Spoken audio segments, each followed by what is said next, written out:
Good morning, Shiners. How is everybody today?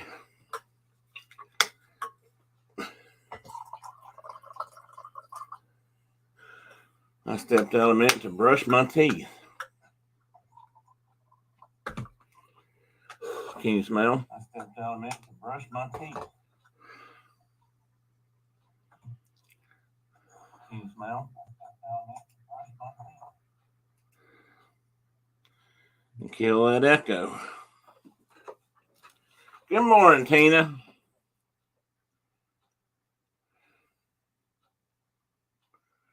And good morning, Brenda.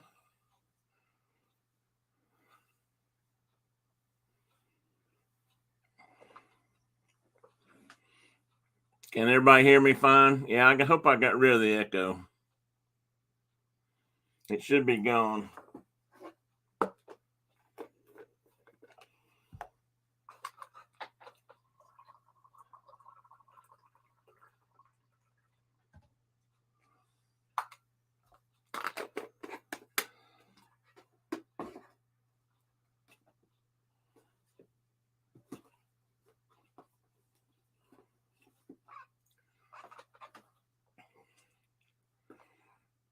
I think Carol and them came in overnight, so I don't know if she'll make it in today or not.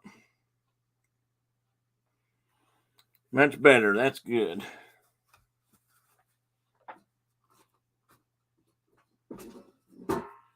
I feel unprepared this morning.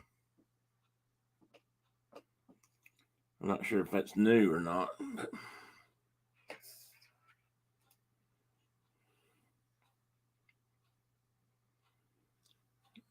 and some of you may agree or disagree. It's up to you.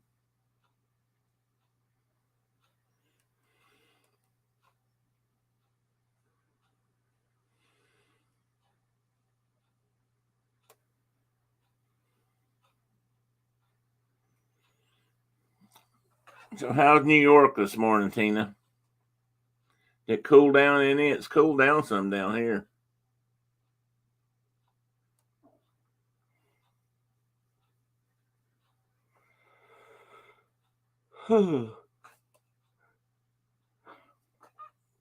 Hey, Teddy, you want to say hi? You want to say hi? No? There, I'm not going to do anything.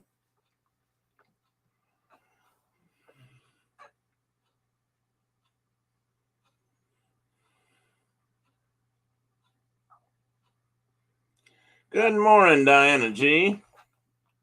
John, welcome, Surf Bum. Good to see you, buddy.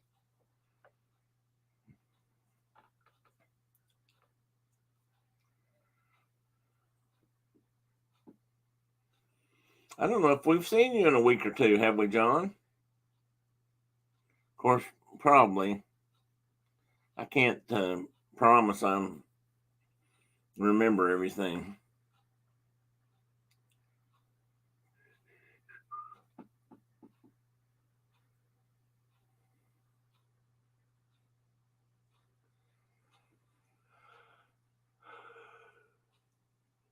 Whew.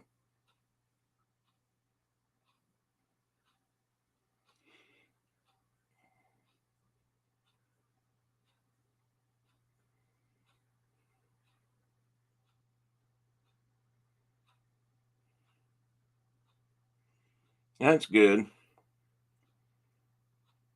Did you go? Never mind.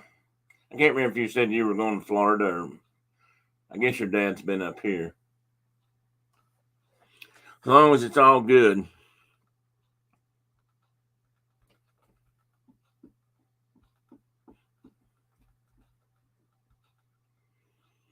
Yeah, I've got chat up on 2 spots. And even though YouTube is delayed, it comes in first and then comes in on my screen. Oh, he's coming here Wednesday. Okay. Well, how about the fishing? Has the fishing been any good lately?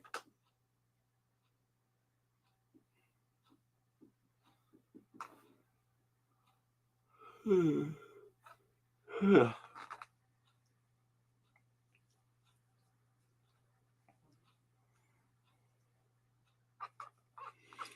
just yawned. I swear it looks like I could.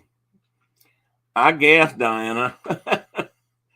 Every night around here is a late night, unfortunately. It seems. Brenda nor I, either one, get to bed on time.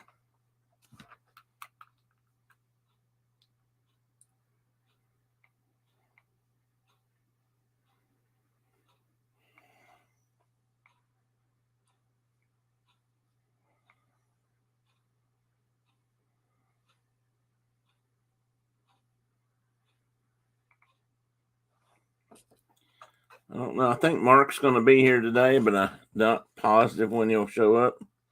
Or he may have figured out he might not be able to make it, but I'm hoping I get word.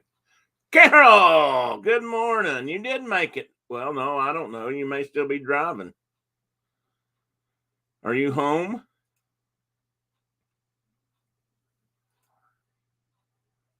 Check real quick, see if I got it.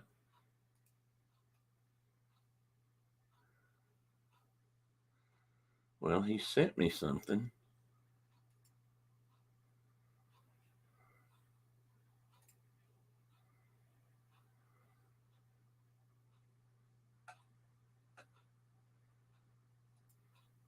Oh, maybe I had that yesterday. So I've not heard from him yet. Okay.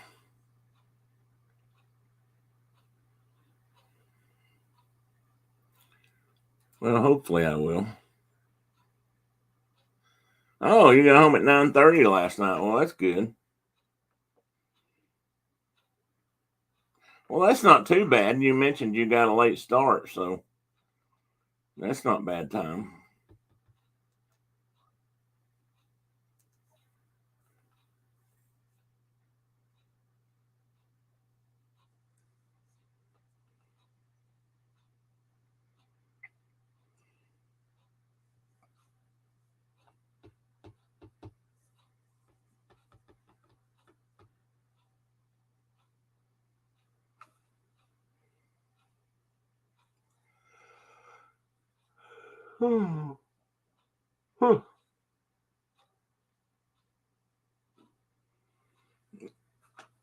Now, Diana, I couldn't blame you. I won't be able to stop you on it now.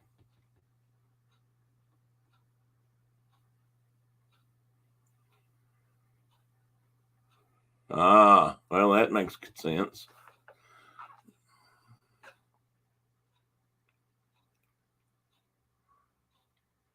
I just got to go back and see you've been playing golf.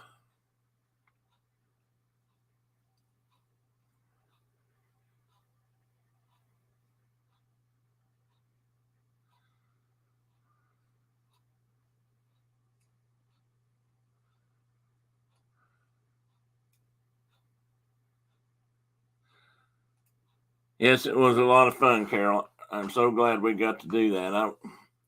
I thought we'd about waited too late in the week. We were things just kept seemed like they just kept happening to interfere with the time schedule, like Brenda having surgery and all that kind of stuff.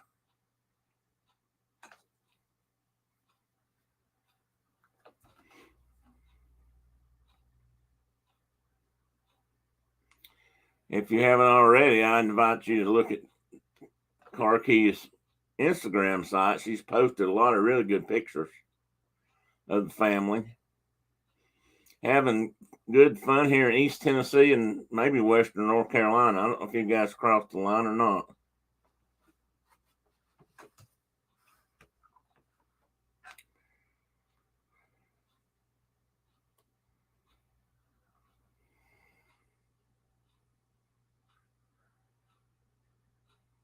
Oh, I bet, John. So have her sales dropped off with the interest rates, or are people running to buy now so before they go up more? I thought it might slow down with a little bit. I mean, interest rates were so low for so long.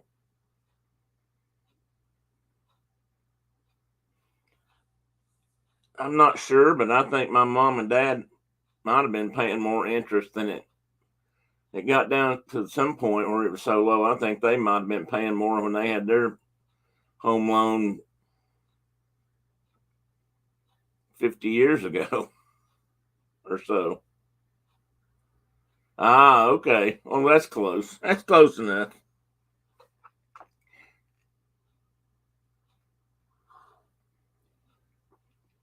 Here in Tennessee, we think the west side of the Smokies are the best anyway.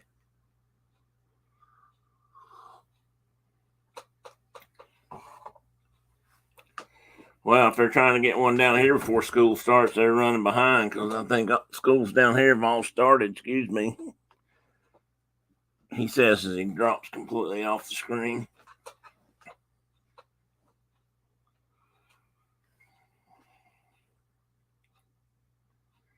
I think our kids started back last week. Some of them, or certainly the first of this week. We have a friend who's got two that just started high school. I think maybe one of them's in middle school still. One of them's in high school. And I know I saw, hey, oh, Tina's back. Or did you go somewhere or you been here? 1978, 9%. Yeah, well, it kept going up from there back then. I remember people talking about house loans that were in the teens, percent wise.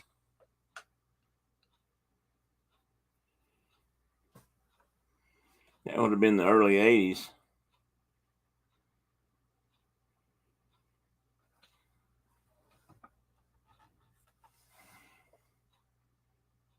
Oh, no, that's quite all right, Tina. I understand.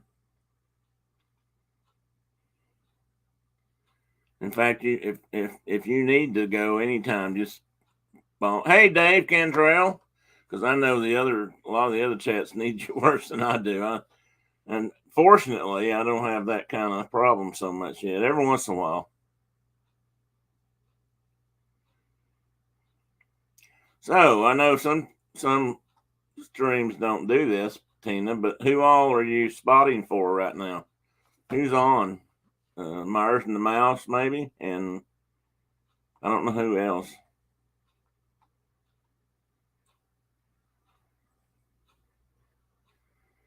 Yeah, that's the downside of that interest rate thing, John.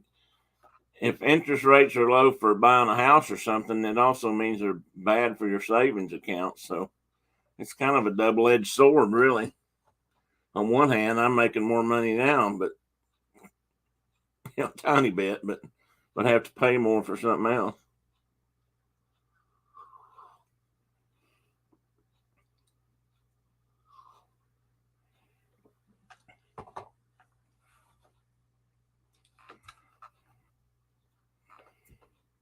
Oh, Boneses are on too.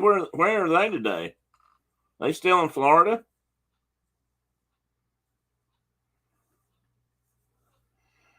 I know, Tina, and I love you for it. I'm just saying, if you get too busy, I understand because those other streams have a lot more people in them. I know.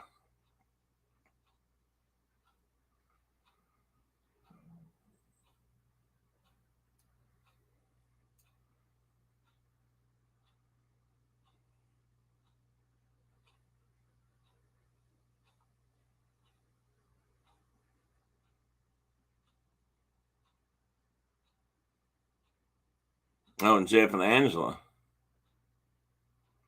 Okay, so there's at least three people on we know.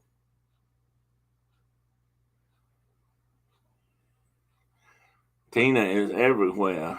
Savoir faire is everywhere. Good morning, Rhonda. Well, you can stop cleaning the kitchen and just hang out with us if you want to. I give my approval.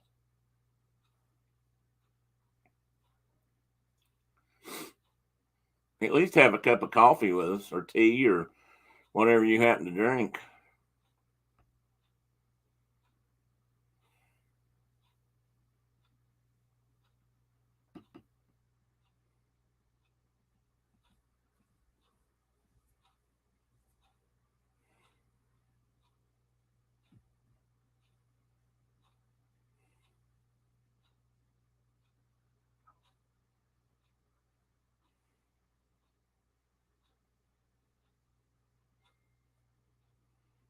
I had coffee, about to have more.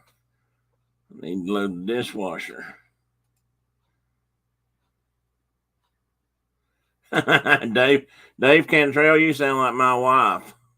Only she has Coke for breakfast before I have to go out of the house. Well, don't go too fast. We'll miss you.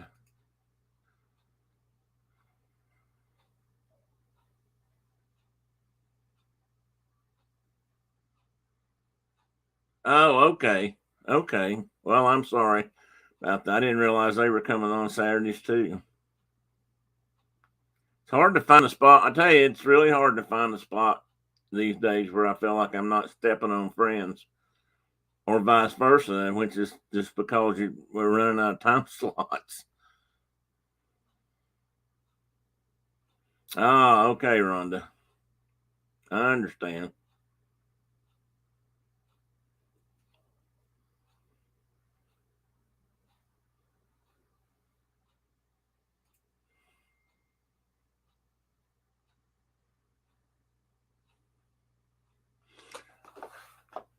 I don't know if I know Jillian if I saw her. I'm so used to Dawn being on and William.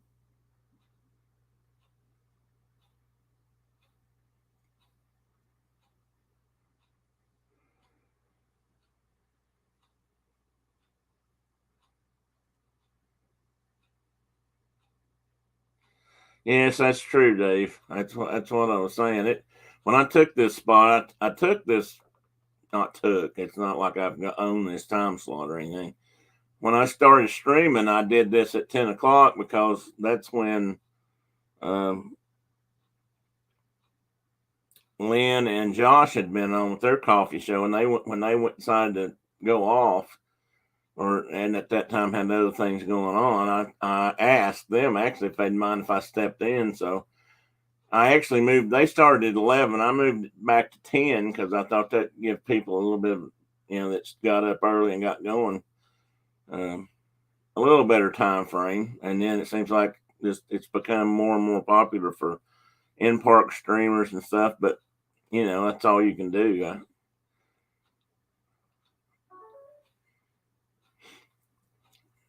There was a time when I'd been up doing this at 7 o'clock would have been fun, but I don't know how many people would have been here. Then again, maybe more. I don't know.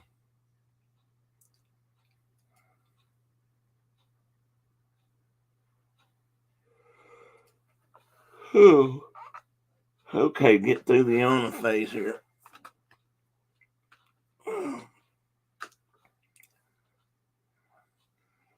Rhonda says that she used to have a weekly show. Then other people started going during my time slot that shouldn't have, and I quit worrying about it. Well, that's a good point, Rhonda. And if you were there first, and that was a good time for you, then even though I sit here and tell myself I should, maybe I need to give cut room for somebody else. The truth of the matter is, you just got to take the time that's best for you and go for it. Okay, what does it mean to have a star in the corner? Like Rhonda, when I touch Rhonda's, what does that mean, Tina? Somebody that's savvier than me. I never noticed that before, but when I put my cursor on people's names, it gets a star. Does that do anything when I touch that?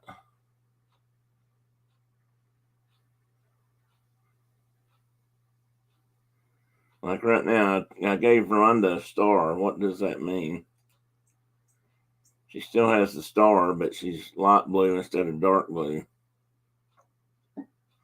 Yeah, I'm trying it right now, Rhonda, with your name. I just gave you a star, and now you're a light blue color. Your chat box over here. Whereas when I highlight the stream like that, it gets much darker blue. Didn't, huh?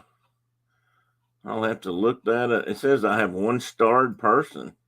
You can star important comments so you remember to discuss. Oh. Well, now that makes sense. I need to remember that. It said if I star it, it puts it over in a column and I can look over at it and remember to talk about it if I felt like it was an important. I need to. Yes, that is good. I will have to do that. Remember that to do more often, so I can find the comments I want to address in conversations.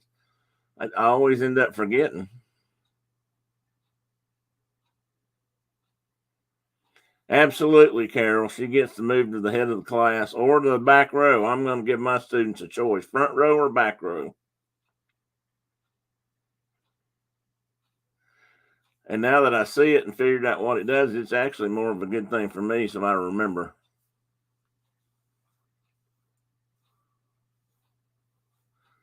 Yeah, it's not mods. It's just highlighting the comments and remember. I didn't know it did that. You learn something new every day here. It's amazing. Yeah, it's a StreamYard thing, I guess. And maybe it's something they've changed. I haven't even tried to move on to any more sophisticated or high powered software. StreamYard has worked for me so far, so I just let it ride. I apologize if I'm talking funny. I'm wearing my new teeth this morning. I got my partial in for the teeth I've been missing. See, I can now smile and not feel like something's wrong. But it makes me talk funny. I'm still not used to having teeth again. Was so long without them. And here's Tedward. You want to stand up and say hi to Miss Carol? Come here. Come here. Carol wants to see you. Say hi, Carol. You want to say hi to Carol? I'll turn you around and make you look. You hooked? Now you're loose. You gonna say hi?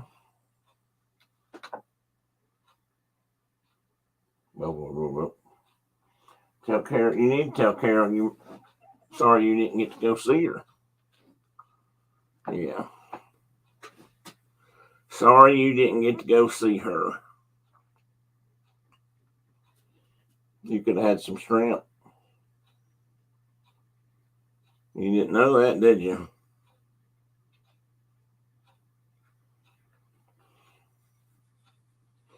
You didn't know that. See, if it'd be better if you faced the screen instead of turning your back on everybody. Well, and your face is disappearing against my shirt. Oh, you know what? I forgot to open the curtains this morning. You want down? You want down? Going down. You stand up if you want to say anything, okay? You stand up if you want to get my attention. He is spoiled rotten, I tell you. I'm not sure who did that, but he is spoiled rotten.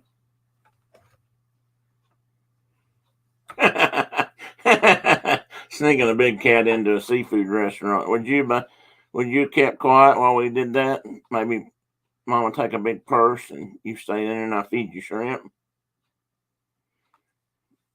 He's pretty quiet. It might have been okay. Yeah, he likes to show off his coat. He does have a very soft and handsome coat. Hope I got a text. Let me make sure it says it, Mark.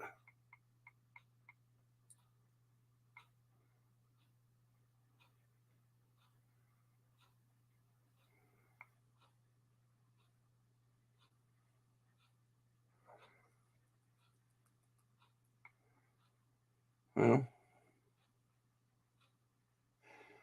actually, I think that's probably Live Bearded trying to sell me some beard butter or beard oil.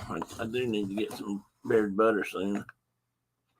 Beard butter makes my beard soft and fluffy, more manageable. If it looks, although I'm pretty sure it doesn't look all that well managed. So, anybody else have anything really exciting to tell us about from last week?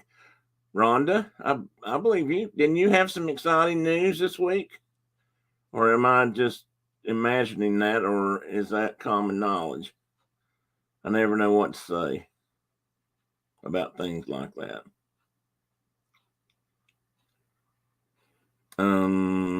No. Okay. Oh, okay.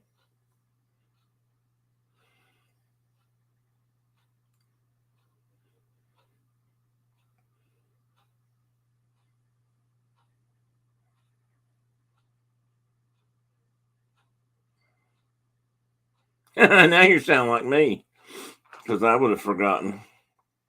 No, I might have got mixed up with that, so I apologize.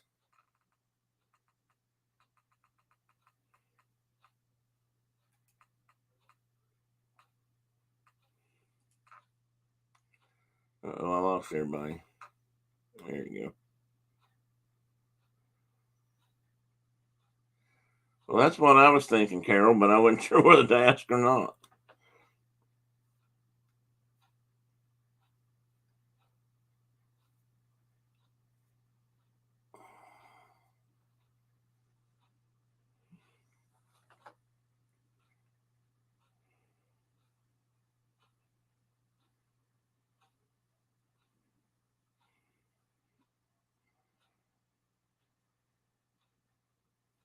Oh, okay. Well, that's fine, Rhonda. I wasn't trying to put you on the spot. I wasn't sure about that part. I just knew you'd been talking about, getting out there and looking.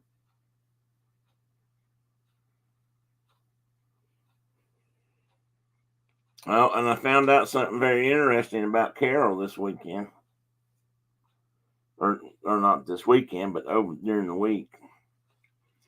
And all of you may have noticed it. It was it was posted. Yeah, it's still good. I mean, it's still good. That's true.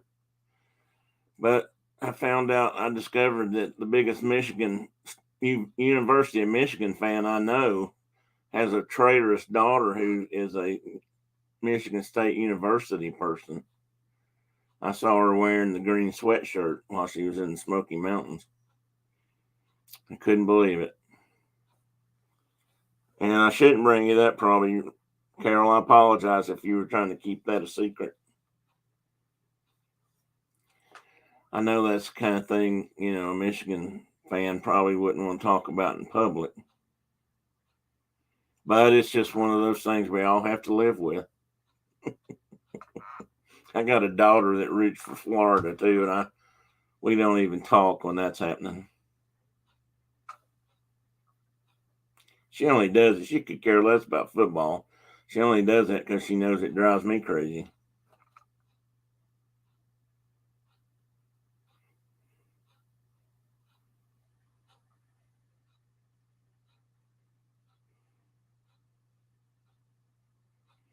John's back. Dad called.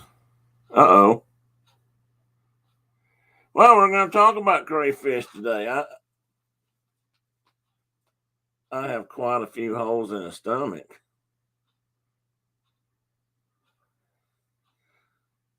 Brenda said, well, oh, yeah, Brenda does. Brenda's got holes all in her abdomen. And her belly button got violated. So it probably is a rebellious thing from the rest of the family. And guess who's here? Brenda, would you like to talk about your surgery?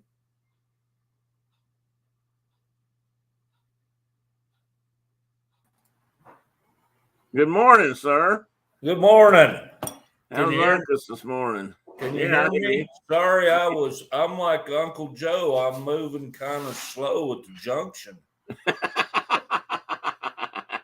Okay, everybody raise your hand who knows where that's from, that term. I know. Yeah, I know. Wonder what they ever did with that train. You ate them first when you were down in Biloxi. Well, that's interesting, John, because some of I don't know if they were the first ones I had, but we used to have a pilot that flew out of Biloxi. And he liked to brag that Biloxi had the first Mardi Gras in the country, which is true, I believe. Everybody thinks about New Orleans, but they had them. And he would come up to visit us and bring couple of sacks full of prepared crawdads, and we'd go out back after work and eat them on the back patio of our hangar buildings. It was quite fun. Good morning, all. Good to see you in here, John. Hi, Carol. How's Tennessee treating you? She's back home. Huh? They got back home last night. Oh, back in the land of the Yankee. Petticoat Junction. That's right, Tina.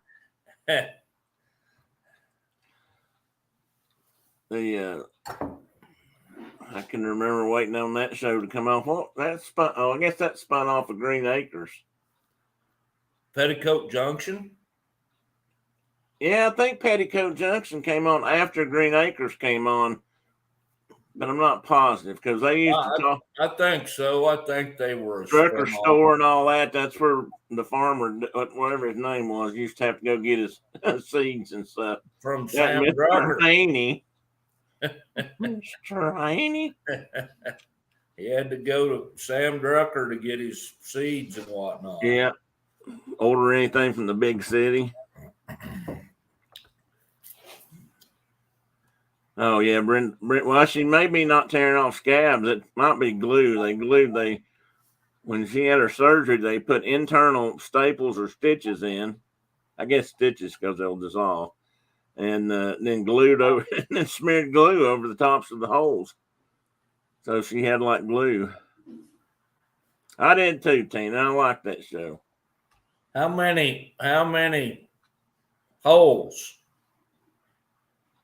I'll let her tell you, but it's more than I thought.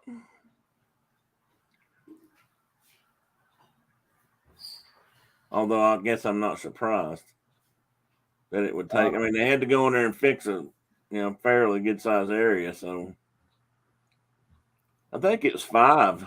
She may be counting them right now. Man alive. Well, it was like they said they were going to put like 2 in on each side so they could put the mesh in or whatever. Right. And but then there's like a 5th hole, so they must have had to get in there to put a tool in. Do what? They got to put a tool in. Yeah, another tool. Well, it could have been partly due because of her other scars. She's been violated 3 other times. Her lower abdomen's been opened up for 2 children and one C-section, as Phil calls it, but a hysterectomy, if I can be so bold as to say it. Genuine. That's right, Tina. It's pronounced genuine. Mark and I will probably be caught saying that from time to time.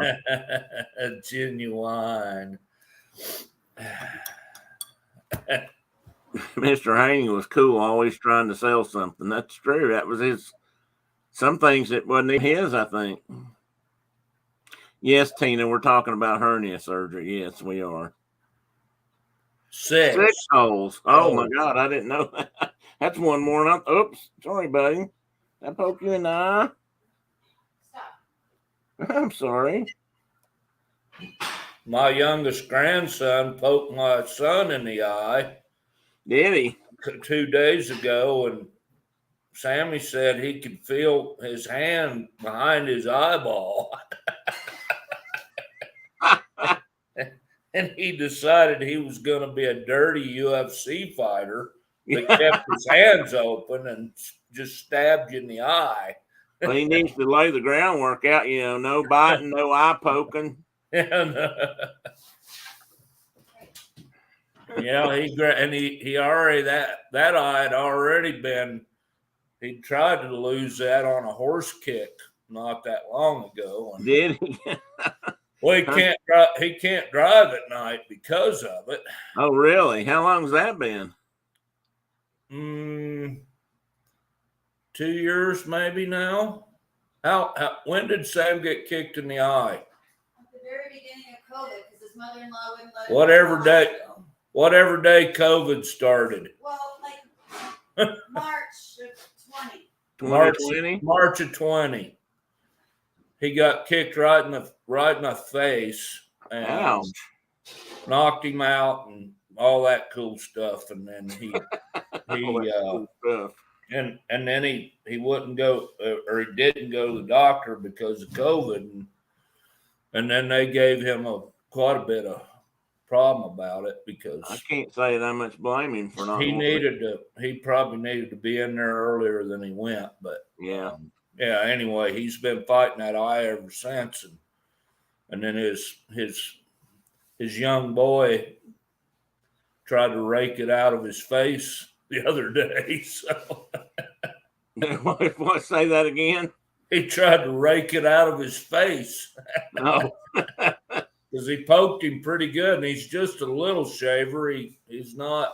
Oh, he's not even a year old. No, that's little Boone Thomas, and he gave him quite the stab. Well, those hands go flying all over the place. It's up to the adult to be aware. You got to be on constant guard. Mm-hmm. Because those little guys, they're not held responsible. So we're talking crawfish today, huh? Yeah, he made me think about crawfish, and so I just threw a few slides together, and I thought, well, why not? I'd talk about crayfish. I dug about 30 pounds of them out of the river yesterday. Oh, did you? How many traps did it take you? Let me tell you how much that's worth. Just three traps. 3 traps.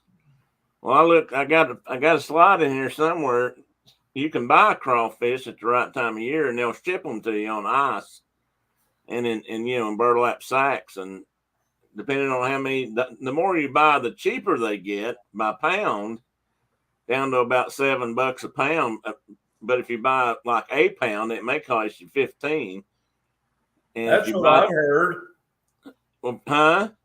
That's what I've heard, that it was like $10 to $15 a pound. That's what I looked them up, and that's what people were selling for. Now, if you buy a big bag like 30 pounds, that was $300 and something. Wow, that's a lot. There you go. I trapped $300 worth of crawfish yesterday. Yes, you did. Well, and you don't know how many. Well, you said about 30 pounds though. And that's the 4th time I've trapped those holes this summer. Same stretches of the river? Yeah. Wow. Third time, not 4th. Third time. You weren't kidding about there being plenty of them there, huh? Yeah, we got a lot.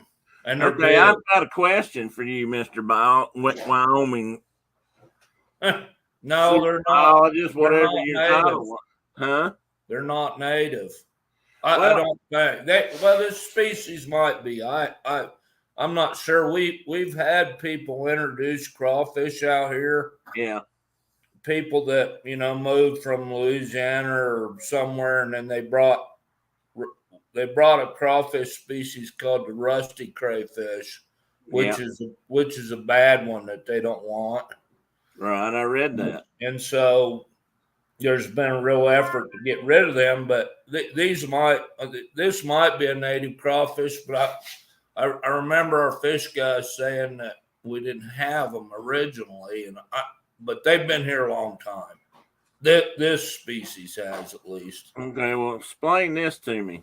And they're big and blue and green, and they're like, heck, you can catch them that are 6 or 7 inches from tip to tip. I mean, big crawfish. So I found out that we've got some down here called giants.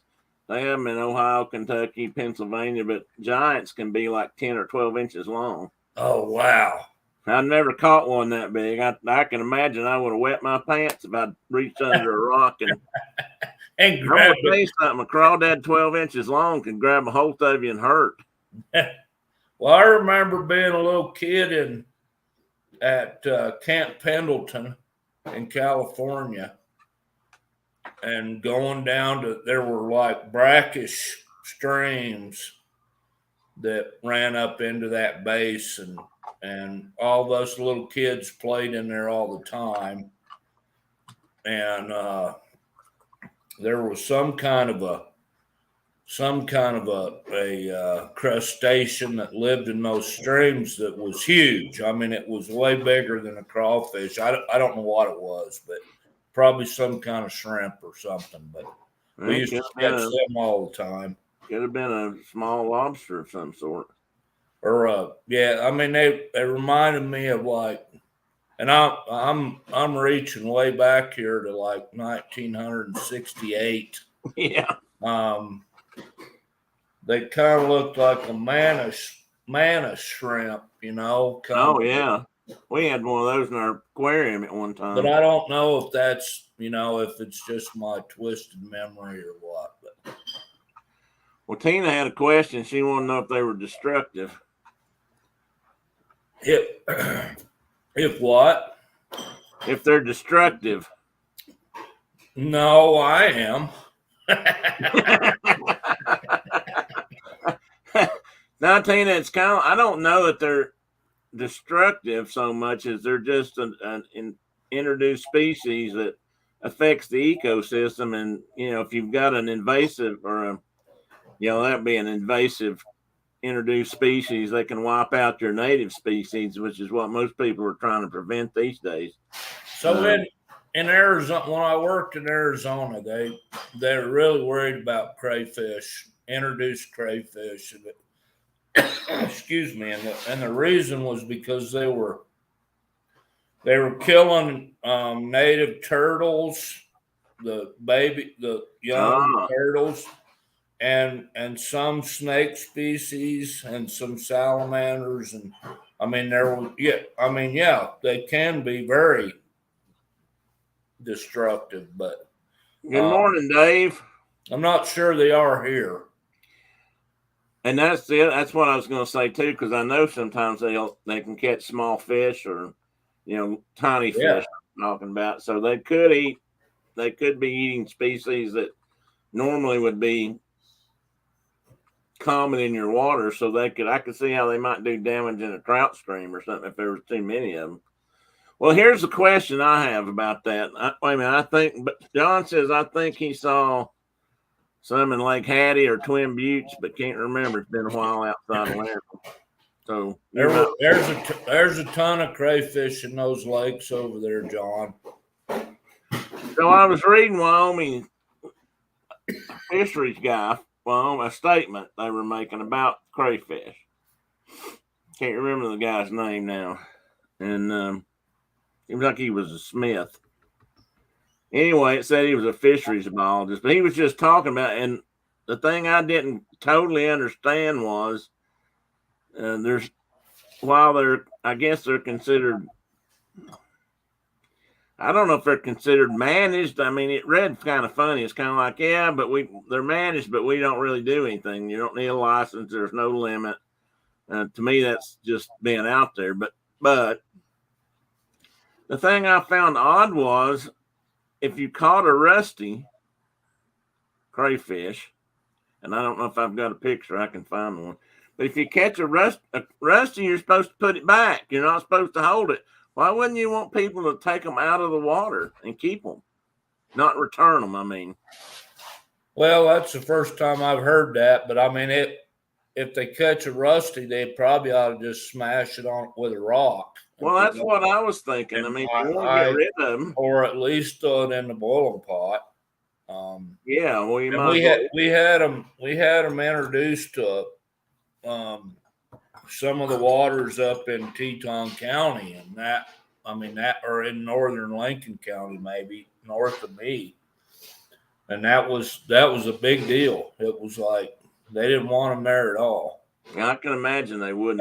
And we've got these. I've caught crawfish all over the continental United States, and our crawfish here are as big a crawfish as I've ever seen, and they're super abundant.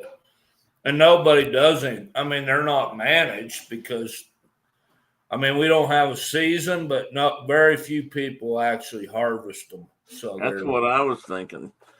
I mean, as I many mean, as I you say trap. there are.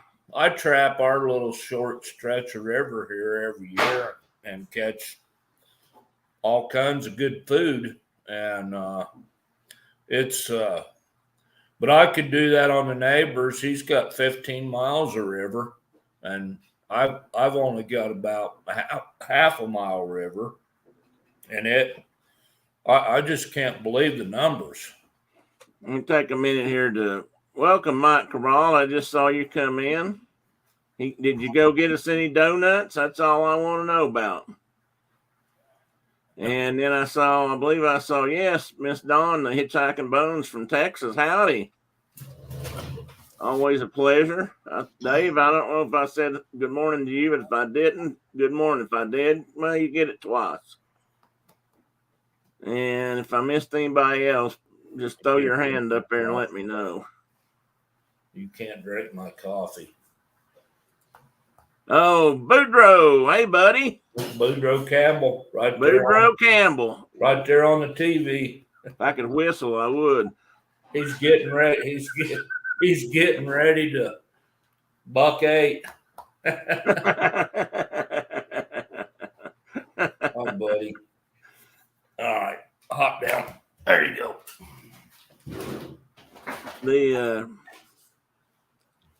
Yeah, Carol had a lot of good pictures. Mike. Well, I'm going to throw these up here and we can talk about them a little bit.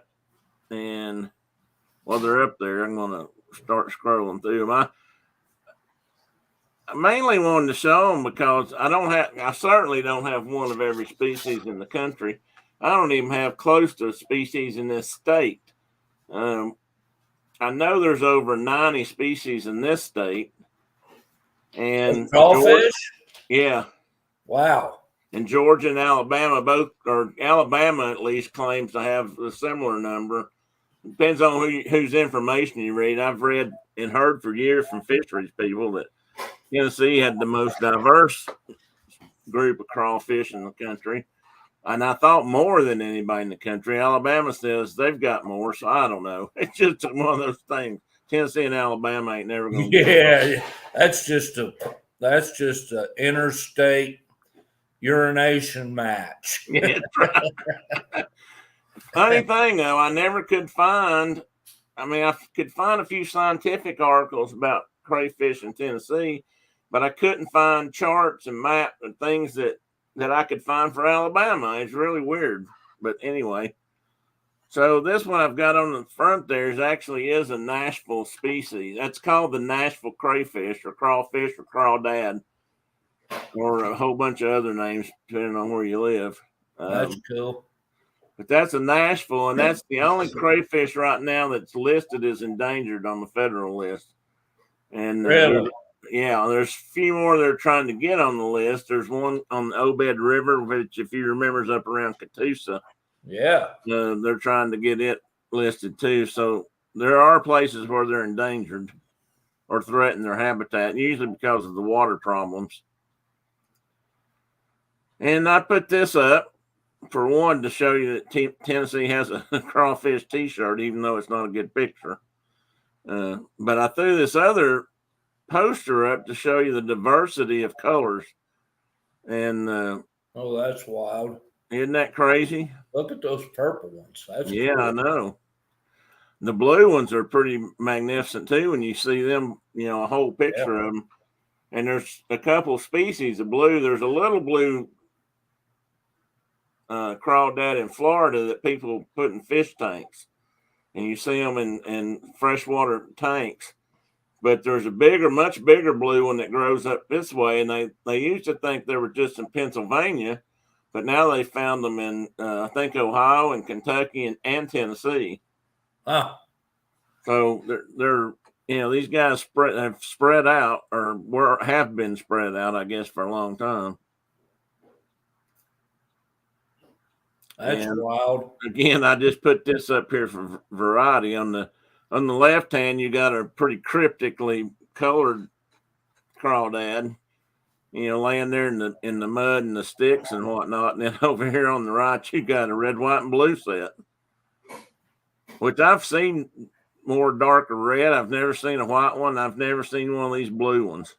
I think those white ones are mostly cave crawfish. Well, that's what I was wondering, but the eyes aren't white though, or pink, or that might not matter. But yeah, that's kind of what I thought. But that one there on that little brown one, that just looks like a regular old crawdad. Yeah, and that is one thing about a lot of them. They do look similar to that. So I'm sure they're harder to identify than. I mean, I caught them all my life especially when I was a kid, and I just thought they were all crawdads. It didn't matter what they were. Yeah, me too. And I always considered those little brown ones like that one just like a young one. Yeah. And then you'd get those big, big brown and green kind of colored big ones, later on that were good eating size. Mike's laughing about your urination match. So, you almost slipped up, Mike. Mike, you could do. Mike has offered to ship me and you donuts to see if they are any good. I bet they'd be better than a steak biscuit sent in the mail. Be my guess. We'll ship you some crawfish back. And Rhonda's doing something with her deck. Somebody asked another question about if they shed their skins and shell. What? Of course you like them already shelled like popcorn shrimp. Then you don't have to peel them yourself. They're way better that way. Mike, I might just have to hunt you up a t-shirt, buddy. You'll have to send me a size. Anyway, let's move right along. Anyway, somebody asked if they shed their shells, and yes, they do. I don't know that the soft shell version is exactly like a crab, but it'd be very similar. I've caught them. You can tell when you catch them if they're soft. Yeah. Because you can bend the carapace or the shell on them, their backs, but because when they harden up, it's really a big difference to the touch when you're catching them. But I don't know if I know anybody that just eats it all. I mean, people eat soft shell crabs just whole, don't they?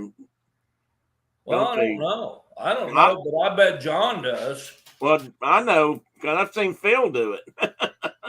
Phil has bought crab sandwiches, soft shell crab sandwich in Florida, and it was the whole crab. And I mean the whole crab. Nothing. I don't think they've been gutted or nothing.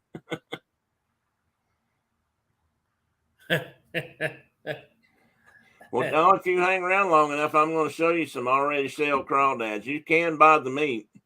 And you just got to get your mind wrapped around what you're eating. What you're eating. That's all you got to do. I never tried it. But then again, I'm not a sardine eater either. So look at that. Here's a couple. I got a few. Red swamp. Yeah, isn't that nice? And those are. I thought that might be a further south crawdad, but they're up here, in fact, up towards our country, in the streams and further east of here. That is a wild-looking beast. And the box claw is back to probably what we talked about before. That's probably something we've caught and didn't think of anything about it. Right. That cryptic coloration. I mean, they can be laying in the bottom of the creek and you won't see them till they flit off backwards.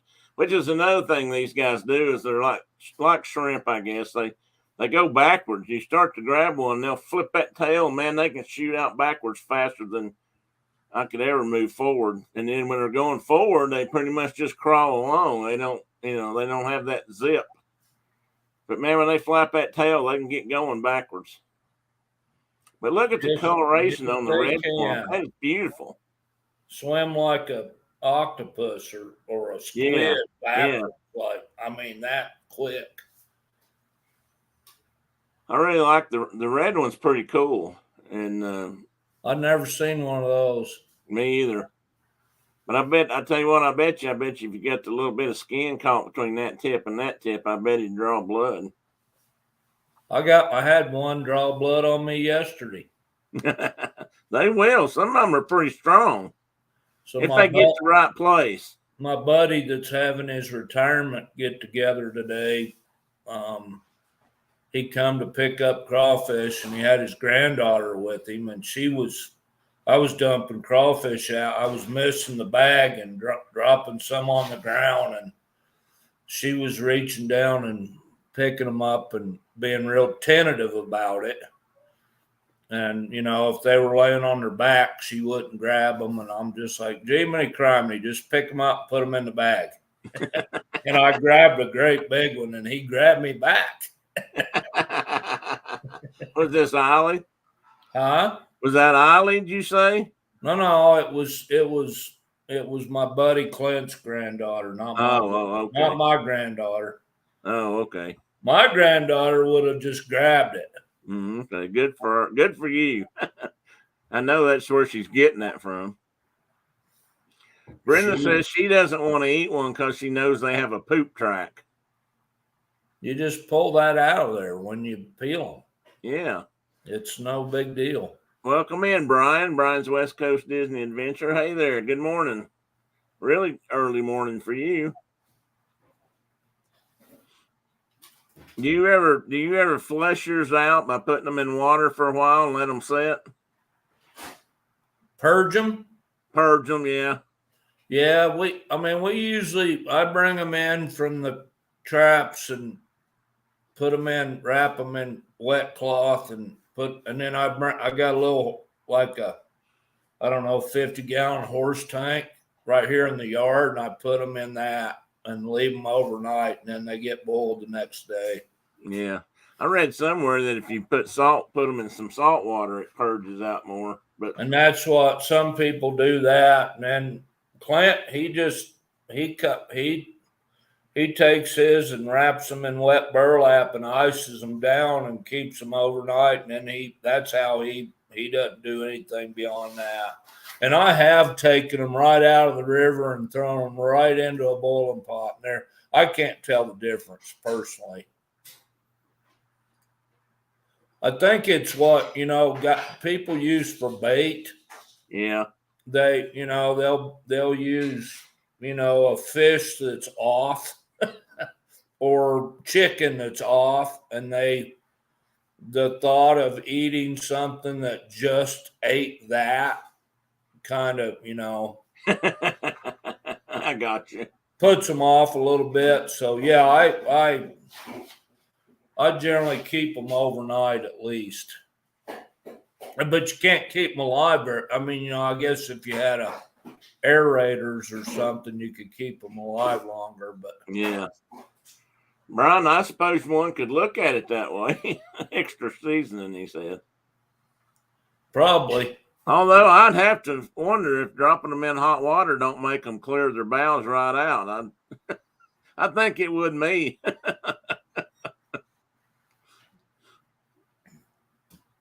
Another kind of neat thing about, and this applies to lobsters too, is they don't really have a brain like we do.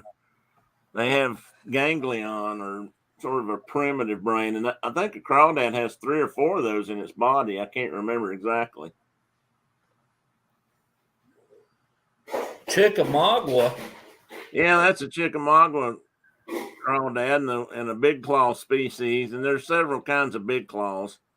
And there's long claws and slender claws and box claws, and this chickamauga, I suspect, is only found in southern Tennessee and northern Georgia, but I'm not positive.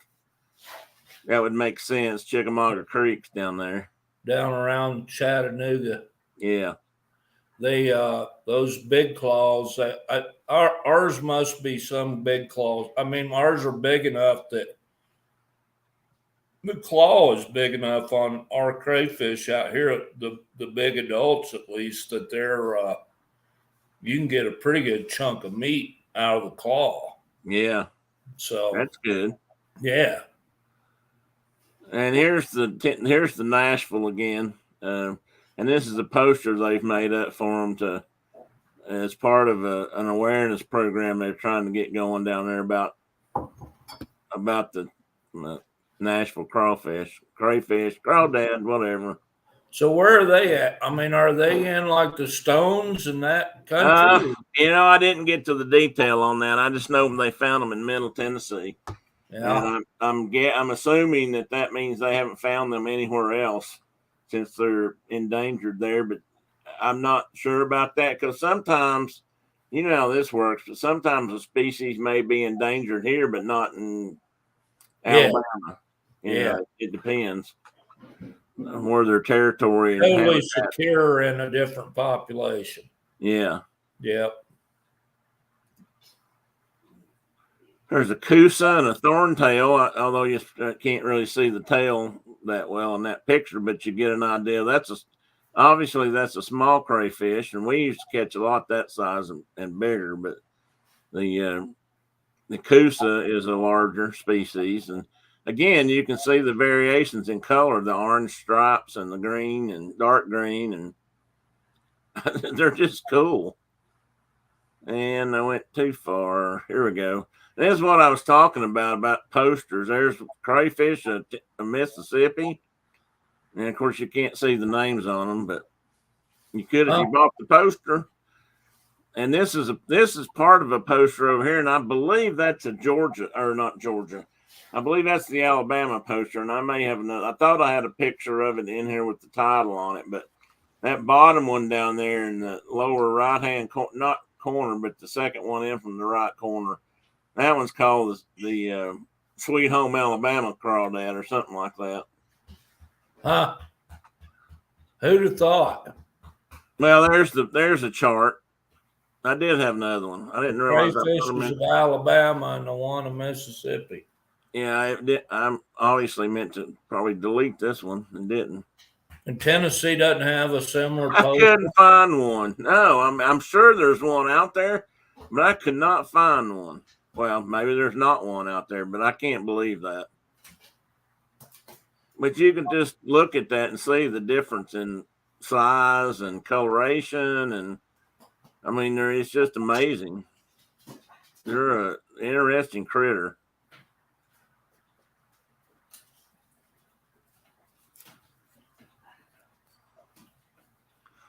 And, they don't all live in the creek. That's the thing a lot of people don't realize is, this big sandy is being shown in an aquatic habitat, and this red burrowing over here is in the grass because that's probably where he spends most of his time. Now, I've got terrestrial down here.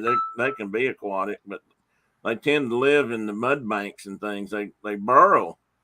And I've got an example of that here in a minute. We had chimneys all over our yards when I was a boy. Yeah. You have any out there that do that? No, never seen a chimney out here. The ground, I think it's just because we're too rocky and hard ground. And probably too dry. It's too dry, I suspect. But I can remember catching crawfish in my grandpa's yard, for instance. A long way from the creek. Well, Brian, that may be true, but I've never heard one scream. Then again, my hair is not so great, so.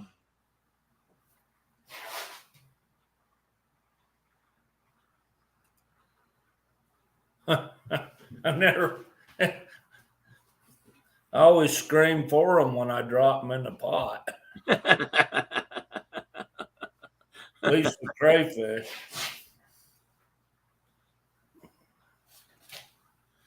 Now, here's an example of a chimney. So if you go out in your yard and you see things like this popping up out of your ground, that's what it is. And you're probably not going to see that if you don't live somewhere near a creek or a pond or something. But that's what we're talking about by a chimney. And this guy over here is building one, or at least he's doing his burrowing. Yeah, I've seen them 100 yards from the creek. Yeah. Oh, yeah, me too. But I mean, there's generally speaking one in the vicinity somewhere. Yeah. For one thing, I think they need the ground muddy or soft at least so they can dig in it. But not always. It may be that there's water under I mean, that it's at least semi-aquatic underneath the ground Underneath. there. Yeah, it could be. And here's a couple of diggers. I love this one over here called the Lonesome Grave Lonesome Grave Digger. Wow. Digger. And this guy on the other side is just called a digger. And look at the color. Now look at the color difference in those two. That Lonesome Grave Digger looks big enough to put in a boiling pot. No, I'd say he is. Looks like the carapace on that one is fatter, a bit more around. Like, of course, that's not where the good parts are, but the Well, there's good stuff in there if you do it right. yeah, well, yeah. If you're Now that's got a claw on it that looks you're big a enough to eat. true crawfish eater, Say that. and pardon me, but you're supposed to suck the head. Yeah. Well, you ain't lit. Where's Ian at this morning? I was gonna say you hadn't lived till you've eat the head, suck the head, and eat the tail, and it kind of goes together when you do it that way. The head has got a lot of it's almost like a soup. I mean, it's full of that seasoning and water and whatever other liquefied innards there are up there. And Diana said she'd have a heart attack if something popped out of the ground like that. Who said that? Diana did. Oh.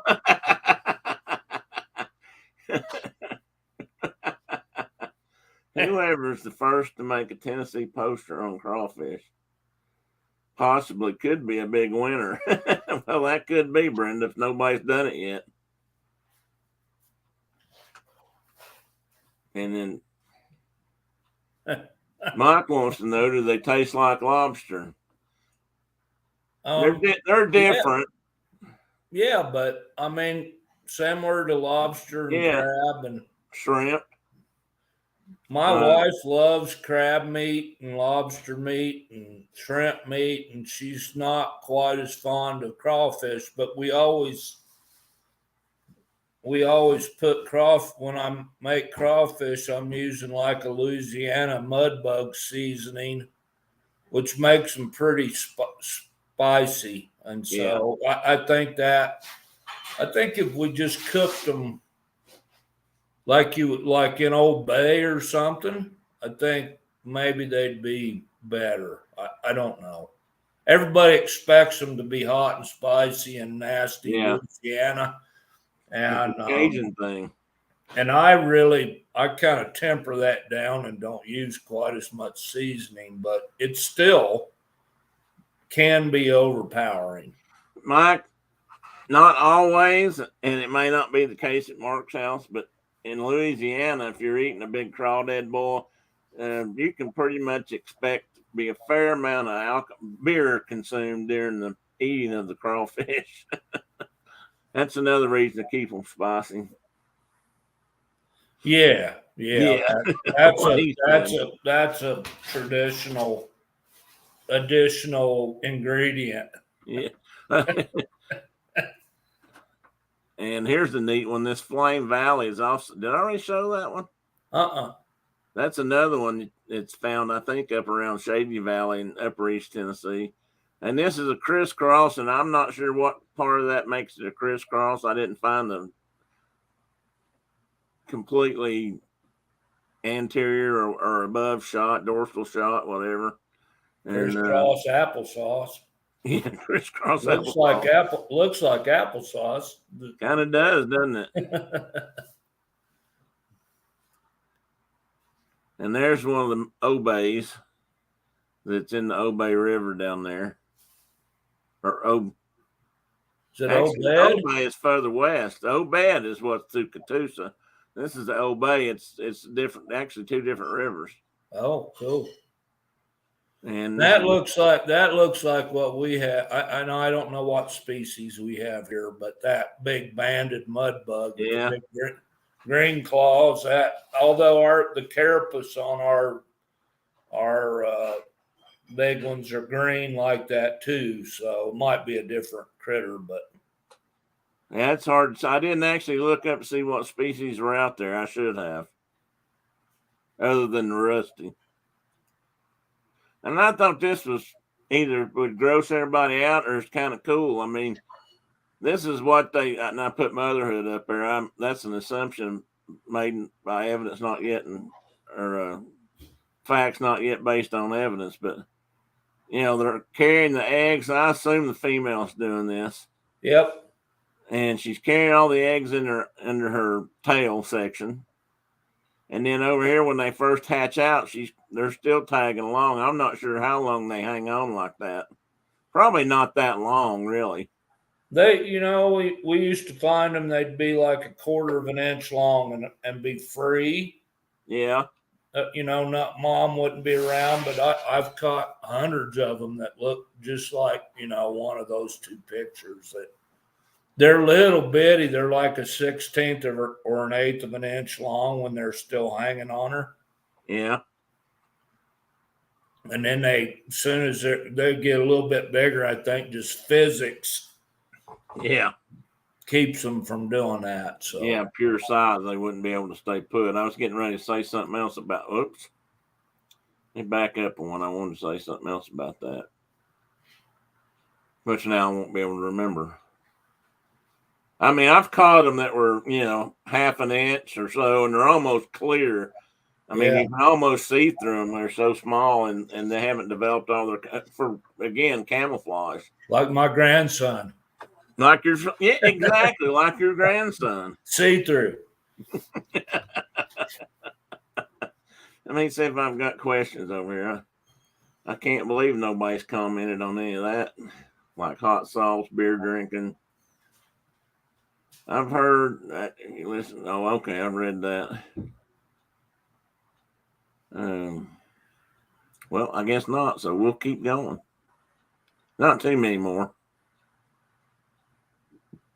And of course, what would we be without festivals for anything we can eat? And most things we can. I gotta get one. This is my crawfish eating shirt. Yeah, I like that one. And of course, we got a Louisiana Seafood Boils Crawdad boiler. Now, that may be an advertisement for a boiler, a cooker or something. I'm not sure about that one. But here's a big festival. This is the Tennessee Brew Works Crawfish Boil. It was back in March, which seems like an odd time actually, but maybe they can get them then. And free admittance, but I bet there's a charge for beer and crawfish. But they've got local craft beers. And I looked this up. This one's down around Nashville. I can't. Oh, they had live music for this one. But yeah, this is what a bowl looks like. That seems like it goes with it too. What's that? Music festival. Oh yeah, absolutely. Go with big boils and if you go to Louisiana, it's going to be Cajun or Zydeco kind of music, and up here it's going to be bluegrass, probably mostly. Yeah, but it could be anything. And that's over on the left is what it looks like at Mark's house when he eats. Well, sort of. Did I send you those pictures? Yeah, and I couldn't find them to put them on here last night or this morning. I got to find them again. Oh, those aren't my photos. No, these aren't your photos. It looks just like it. Yeah. Interesting. I just noticed this. That top one looks like it's got brats in it. Yeah, it's got big old sausage in there. And mushrooms and, of course, corn. Whereas this one down below is more like what I'm used to. Corn, cut up sausage, andouille, or whatever kind of sausage you want to put in it. And of course, the crawdads, and then potatoes. And that's kind of what I'm used to. Yeah, and that's so I do potatoes and kielbasa. I'll cut kielbasa up into about an inch long chunks and then take corn on the cob and break the ears in half. And I get all that cooking first, and then I add the crayfish last. But I have seasoning. I put Louisiana kind of mud bug seasoning in there, and that corn and potatoes really absorbs it heavily, and it gets to the point where you can't even hardly eat the corn, or at least I can't. Like, it gets so spicy. But my son-in-law from Mississippi, he'll sit down and eat 20 pounds of that stuff. I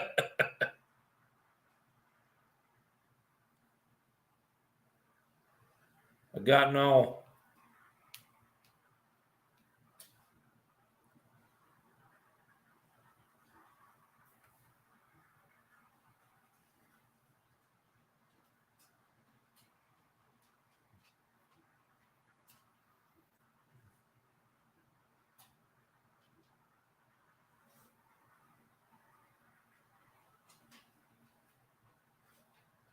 Can anybody hear Tim? I can't hear him. I'm the one that muted myself. I thought you had. Duh. There's Ian. Thank goodness you made it in, buddy. Hey, Ian. I was just talking about you. I was just making deaf signs.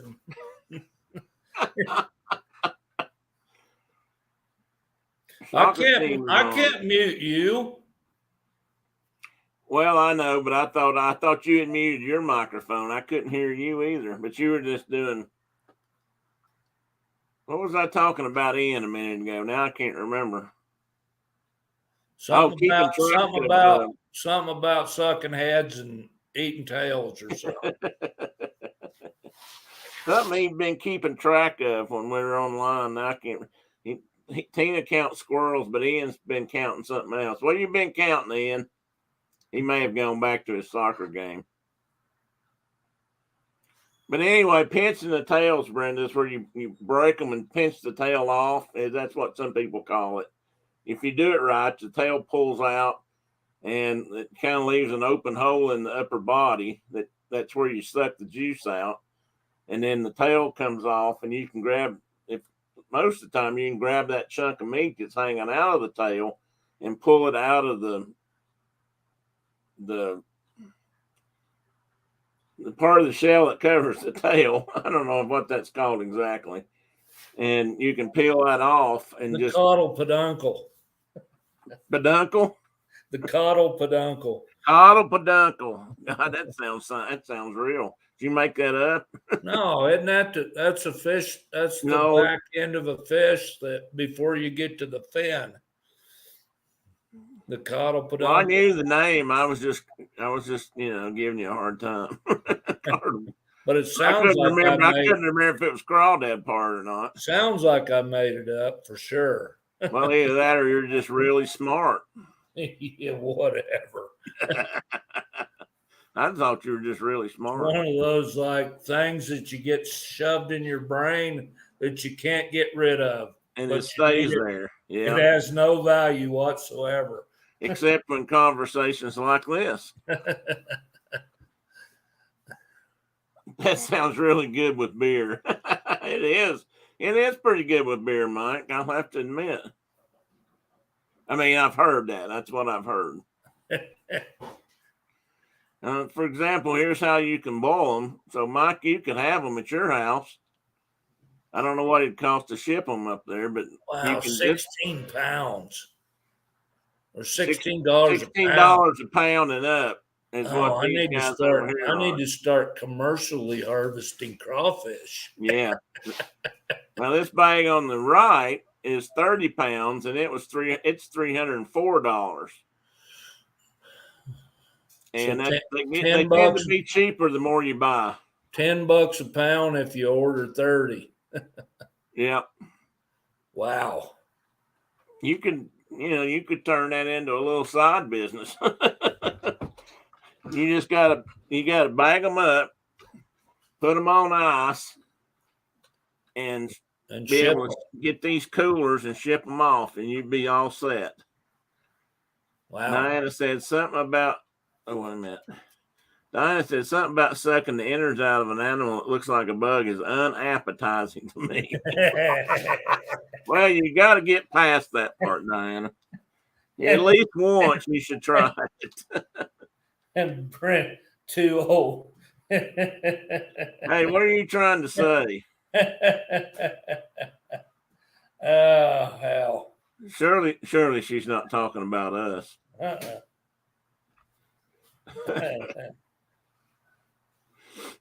You don't need to don't encourage her, Mike. Come on, give us a break. You got to stick with us now. You don't have to be an old fart, but you got to, at least stick up for the male fraternity. Oh, Diana, just like I said, you got to, till you've tried it, you can't totally knock it. I wasn't sure the first time I did it either, but then I found out it was pretty tasty. So, I mean, there's a lot of things we eat that, like, you got to get your mind wrapped around, like oysters, and true. I'd shank a man for a raw oyster. There's just stuff you eat that you just got to wrap your mind around. Like, I'm going to eat this and not be weirded out by it. But I don't know if John's still in here or not, but he probably could relate or could talk about this good. Hey, Tony, Phantasmic Chronicles. Crawfish, from my understanding, almost taste like shrimp. I've never tried. They are similar, but I think some people would say, and I'd probably agree, but it depends on how they're cooked. They might be a little stronger, have a little different taste than a shrimp.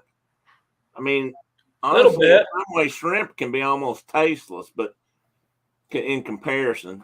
But then again, crawfish are usually cooked in some kind of spice mix, so they tend to take on that flavor. Like Mark says, the mix he pours in his bugs, spice it up pretty much. Diana says she loves lobster and crawfish, but not lobster and crab or grubs or something crabs, but not fond of crawfish. So you have tried them then, Diana. Tina says she eats snails. My wife's the same way. She'd kill you over a crab, but not for a crawfish. And then Tina's eating snails, and I've never had the opportunity to try them, but I bet they're good. I've had them, and they're kind of fun. They're cooked in a way. Steam. I guess they're steamed more than boiled, and they usually spice them up. So Tony smoked up what here? He's got some butt roast and shrimp last night. Oh, that's right, Tony. I forgot you're a big time meat smoker. I've heard. Seems like I've heard that. I had a smoker and I let it rust out, and I wish I had another one. Brenda wants to order coddle peduncle from the menu.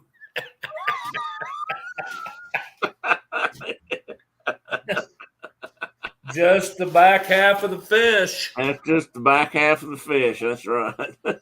Coddle peduncle. Okay, we'll have to talk about that later, man.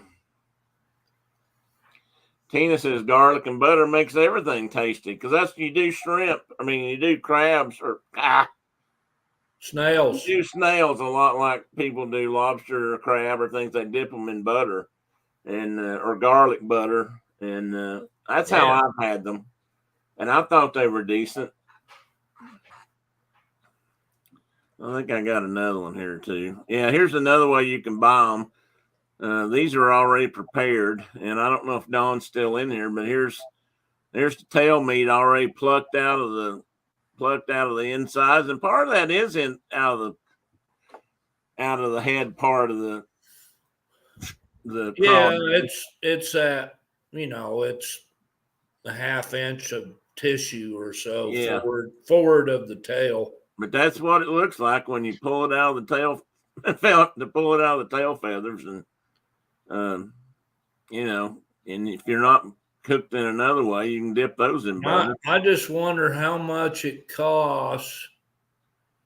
I can't tell about that package. Is that package got whole crawfish in it? Yes. Okay, so they're pre-cooked. I wonder what crawdad tail meat that's been already peeled, because I know what you got to go through to peel a bunch of them. I bet they're a lot more than I mean, I'd crawfish. sit there and like it'll be all afternoon peeling tails just to make like a pound of that meat Yeah, because we make some etouffee and stuff with them, yeah. and it's unless you got like a village of people out there peeling tails, it's kind of takes a long time. I would think it would be costly. I don't know if they can do that mechanically or not. I don't think so. I think everything I've ever seen. It's just folks peeling tails. Tony has a question. Dumb question, because I've never made them. What do you do for the entrails of crawfish? Eat them? Well, there's not that much in the way of entrails, really, Tony. Yeah, it's so insignificant. I mean, you can when you peel the tail, there's a definite. They call it the mud vein, but it's probably the intestine. When you peel that shell off, you can see that. You just grab a hold of it and flick it out of there, and it's gone. And then up in the head, there are gills and things of that nature, but you're not really eating those. And I don't know. I guess nothing. You don't do a lot of anything. Now, when you suck the head, mostly what you're getting is the Just juice from juice. the boil. Yeah, Mostly. it's the water and spices and everything from the boil, and it's trapped in there, sort of. And you can suck that out, and it just gives you a real spicy mix in your mouth to kind of mix with the tail meat if you want to. But it's just a good mouthful of yummy, and you don't really get a mouthful of entrails, and they're pretty much by the time you boil a crawdad, that whatever entrails are in the front part of the body are pretty much gone. They don't have a system of organs like we do. They're much simpler. They're a much simpler critter. They've got gills like a fish, and their intestinal tract is pretty much a straight shot through. They've got some stomach, but not much of one.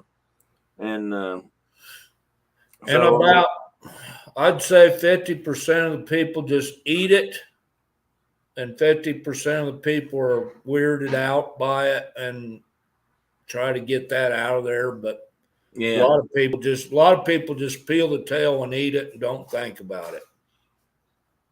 and I didn't get prices on these two. I wish I had. I wish I'd looked this up. I will in a minute while we're talking. But I bet those are expensive. I bet tail meat by the pound is really expensive. I mean, if a crawdad by the pound is $10 to $16, tail meat by the pound is going to be way up. Yeah, because I mean, if you bought 30 pounds of crawfish, you might get 2 pounds of tail meat out of 30 pounds of crawfish, maybe. It's not going to be a lot. Talk for a minute. I got to stand up. Well, stand up. I'm supposed to talk for a minute. So anyway, I can keep talking. I mean, just be entertaining for a minute. I gotta think that if you buy already peeled tails, because it's not something you want to do all day long. Your fingers get pretty sore, number one, from it, and I got to think that those are probably pretty pricey. I would suspect they are. Now, if you pinch them and pull them off apart right, sometimes the tail just comes right out. Yeah, but that's about 1 out of 20. Yeah, well, that's true. And Brenda says there are no dumb questions in this room. The host take care of that. And that's a fact.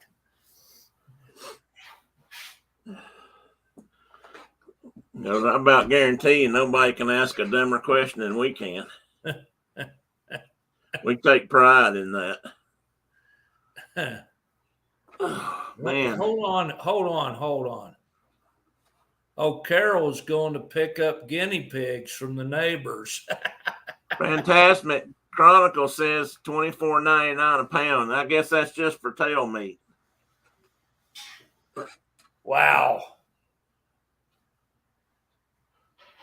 That you'd have to get quite a bit of that to feed a family or feed a whole crowd. Yeah.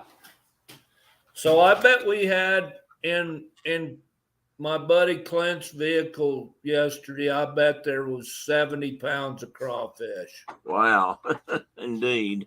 And he's having a retirement get together today, and there'll probably be a lot of people there, but that's a lot of crawfish.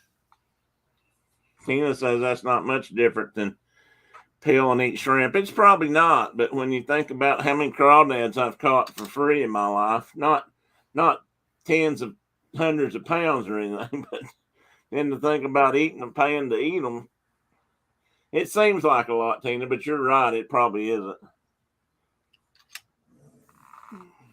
And it kind of depends on what kind of year they're having. Tony sent me a screenshot on Instagram. Okay, I'll go get that. So we don't have a season or anything on them out here. You can just go whenever there's not ice on the river, you can go catch them. But the southern states all have seasons, as far as I know. Yes, they do. Well, I know Louisiana does, which is the Well, Mississippi and Alabama both have a season. I don't know about Tennessee, but I don't think that there'd be some drainages that were just closed to crawfish harvest, where they got a species they're concerned about, like the Nashville Strangler or whatever that one is. Let me move down. I'll add your picture here in a minute, Tony. And I guess that's the end, but I wanted to show you this. This is the city of Shreveport. I was kind of hoping Phil would be here because that's where he used to go get his mud bugs. He had some friends that lived in Shreveport, and that's where he would go pick his up or pick some up and bring them home. But I wanted you to look at this boiler they've got on the side here. Look at the size of that mother. Holy moly. And I bet they've got more than one of those at a big festival. Yeah. I don't know if that's Shreveport or not, but that's a big boiler. Well, we've got about that many maybe half that many crawfish to boil today, but we don't have a boiler that big. But he did buy 100 gallon or 10 gallon, 15. No, bigger than that. He bought a big old pot for boiling lots of crawfish in. Well, what do you got? Mine is, I don't know, 5 gallons, maybe 10 gallons. It's about that big around. And then it's on propane. About that tall. And I got a propane burner, and I have set it right on the fire too before and cooked them that way. Okay, let me see if I can show you this. This is what Tony just sent me.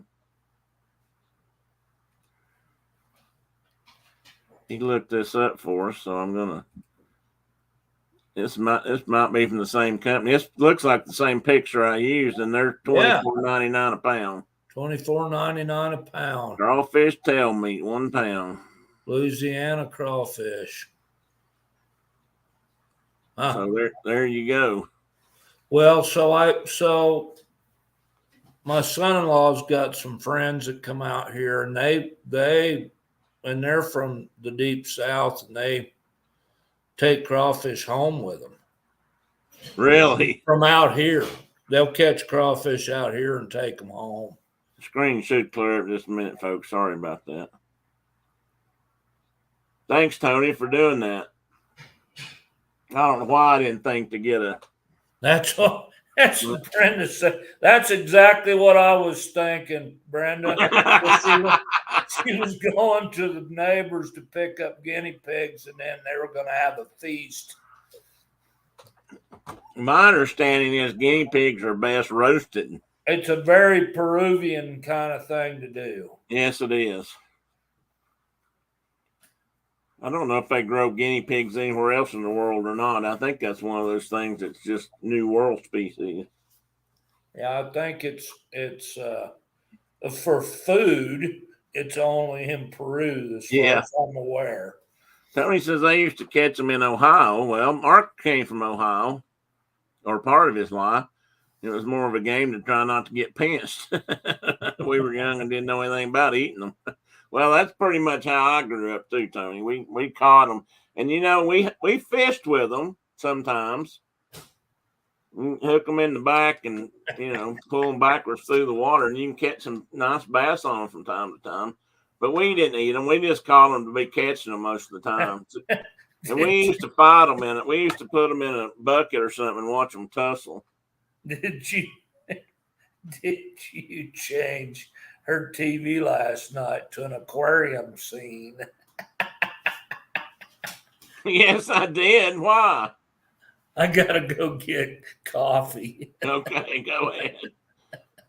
Miss Brenda, why do you ask me that? You were awake when I did that.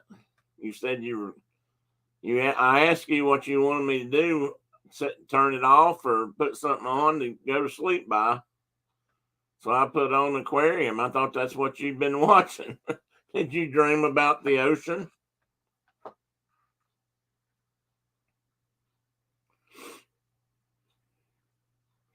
Play along with me, Mike. This is all part of gaslighting.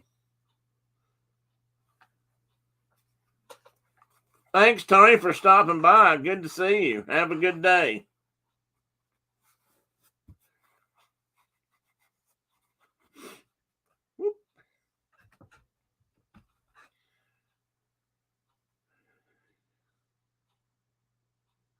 Yeah, and Tony, you're right. You're still in there. You would take several guinea pigs.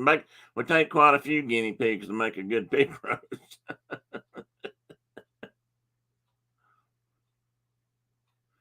When I think about last pig roast I was involved in, I bought the pig for the Wildlife Society, and it seems like I picked up a 40-pound.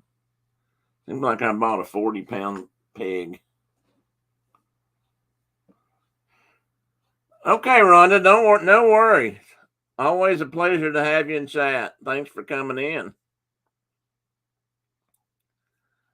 I appreciate it. I always appreciate it. And yes, Brenda is making. Why is that still on that screen? Wow. I'm not even live on my own screen, guys. I had it stuck.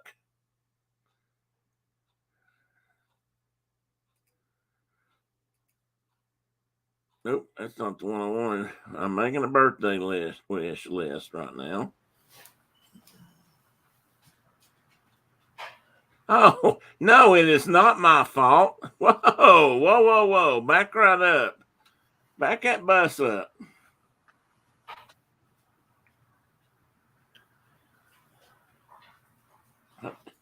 Now, see, she gets away with that, Mark. And remember what I told her?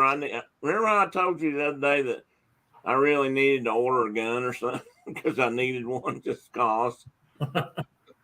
Now she's telling me what she's going to order. Yeah. Hey, Kay Atwood, you're not running late. You're just here at a different time. Hi and welcome. Have a good day, Rhonda.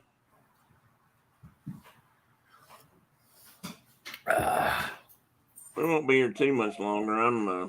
Mark's got to go here soon, and I'm starting to get extremely uncomfortable. Damn muscles. We've been talking about eating mud bugs, Kate. Have you ever tried? Do you eat crawdads? Have you had crawdad bowls down in South Carolina? You guys probably just use shrimp. Because I know you do. Well, I don't know that, but I think you do boils. Yeah, okay, we used to have a couple of salt. We had a big saltwater tank for years. We had big to us. We actually won the tank at a raffle one time, or just giving away at a pet store or a fish store. What was it, 60 gallons, babe, or 70? They are gorgeous, Kay. They can be a little bit expensive.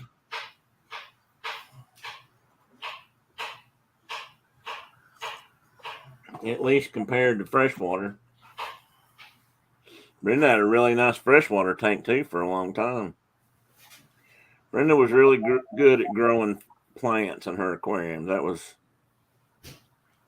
She had one of the cleanest aquariums I think I've ever seen in that regard.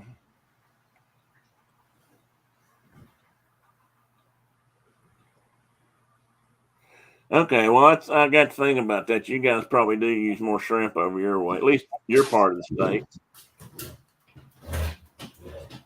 Mississippi and Louisiana probably have more crab bull or crawfish bulls than probably anybody, but it's certainly not isolated to just there.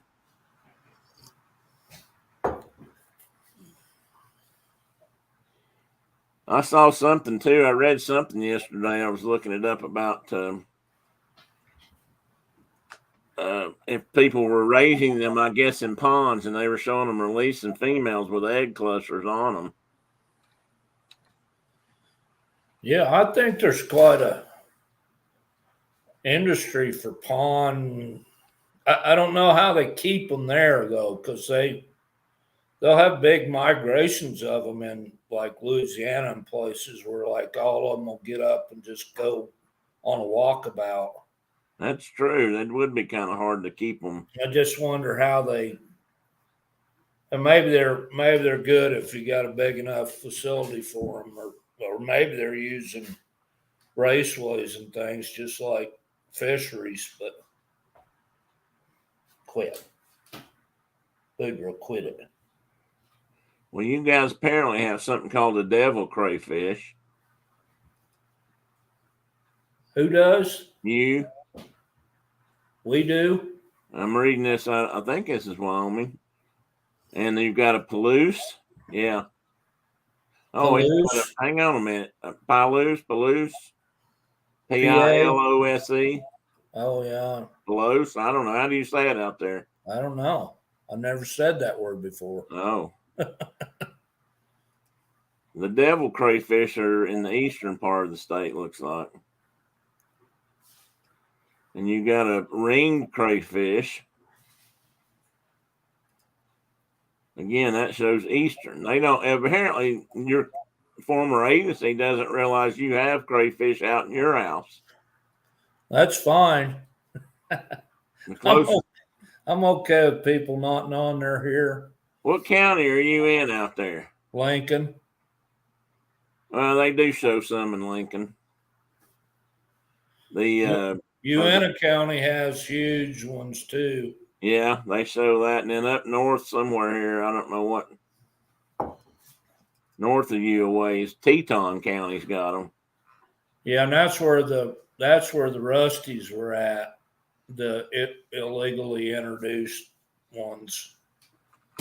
You've got something called the Palouse. You got the Palouse. It's a Pacifica Stachys gambili. Palouse. Pilose. I don't know. Pilose. The Palouse crayfish is pigmented species with margins of the rostrum converging.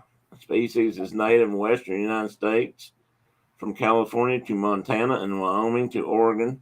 So they are native. Yeah, apparently are, but not great. I'm thinking probably not in as big in numbers as the Rusties have turned out to be when they're there. That's what I'm guessing. They're listed. Oh, here's a Rusties. There's a calico. I read something that said that 2 or 3 of the species that are native to Wyoming are small or something. Calico is a paper shell crawfish. It's also called paper shell. It says it's sampled in most of Wyoming's major river drainages, other than the Bear and Snake. Huh. Interesting. Maybe that's one thing Tennessee's got over Wyoming wildlife. We got crawdads. You don't. I'm trying to see if I can find.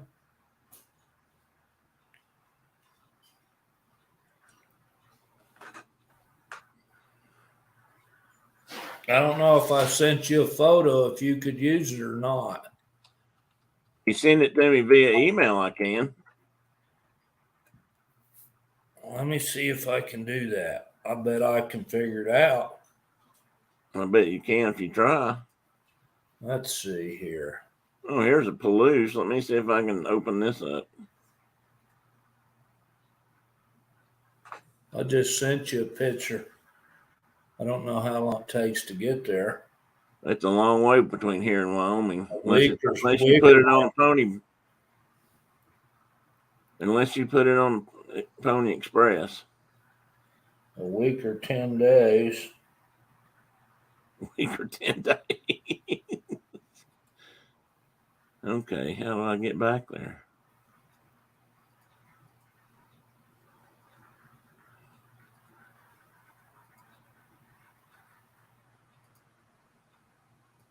You sent me something about some kind of music, and I hadn't read that yet either. So I apologize for that. Or haven't looked at it, listened to it. You sent me, there it is right there. So I just sent you 2 pictures. It already got here. One of them's a cooler. It's a cooler with a bunch of crawfish in the bottom. Is that yesterday's catch? That's yesterday's catch. Well, that's part of yesterday's catch. Okay, I'm going to show it. Hang on. And then I sent a picture of a grand girl with crawfish in her hands. I got to figure out how to get back. Sorry, folks. I've lost the screen for the chat. Okay, here I am. I found it again.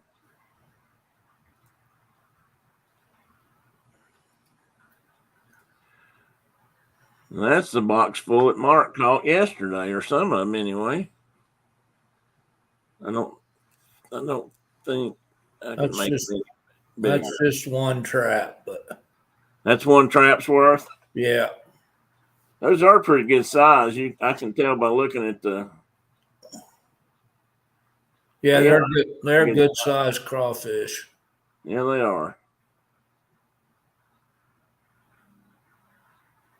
That must be that Palouse or Maybe it is. Elos or whatever they are. I need to see them. That help. You know a Rusty when you see one? I don't. We've never had rusties in this drainage, so Okay. our fisheries guys sample them every year, and we've never had them. Okay.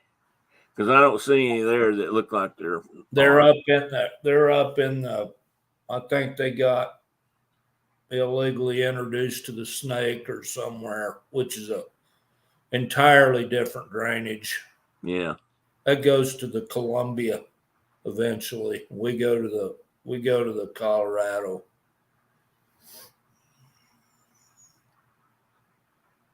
Those are cool looking though.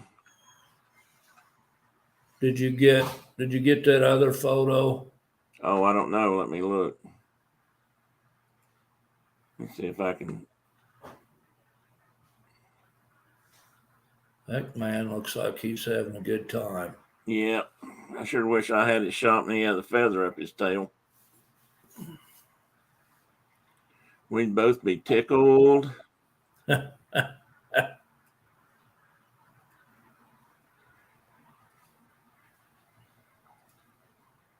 I got it. That's Ollie, isn't it? Yeah, right. That's her with the big old crawfish in each hand. Okay, why is that not big and large like I want it to be?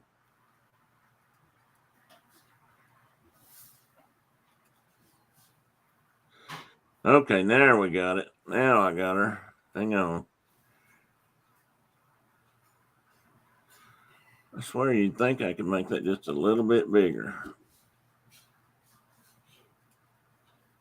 There I go. This Camberidae genus of crawfish? Yeah, Oh, okay. you figured it out.